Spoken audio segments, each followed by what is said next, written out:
నమస్తే, welcome to Shri media. బీసీలకు 42% రిజర్వేషన్లు కల్పించాలంటూ ఢిల్లీలో జరిగిన భారీ ధర్నాలో పెద్దపల్లి ఎంపీ గడ్డం వంశీకృష్ణ పాల్గొన్నారు. ఈ ధర్నాకు దేశం నలుమూలల నుండి 50 మంది కాంగ్రెస్ ఎంపీలు సాంఘీభావం ప్రకటించారని వంశీ తెలిపారు.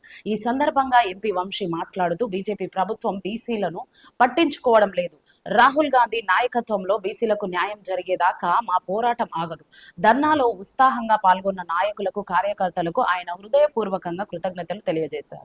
ఈ రోజు తెలంగాణ కాంగ్రెస్ పార్టీ ఢిల్లీలో ఏదైతే బీసీ రిజర్వేషన్ బిల్లు కోసం పోరాటం చేస్తుందో దాని మద్దతుగా దాదాపు 50 Congress party member of parliament కూడా వచ్చి మద్దతు ఇవ్వడం జరిగింది.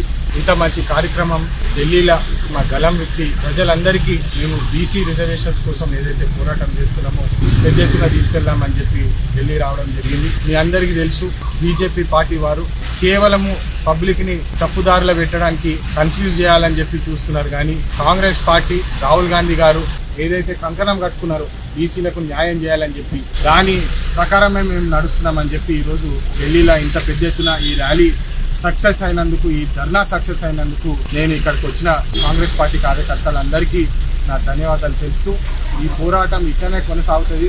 మా హక్కులు బీసీ 42% రిజర్వేషన్కి ఏదైతే బిల్లు పెట్టినామో దాన్ని పూర్తి చేసే వరకు మేము ఈ పోరాటం ఇక్కడనే కొనసాగిస్తామని చెప్పి తెలియజేస్తున్నాము.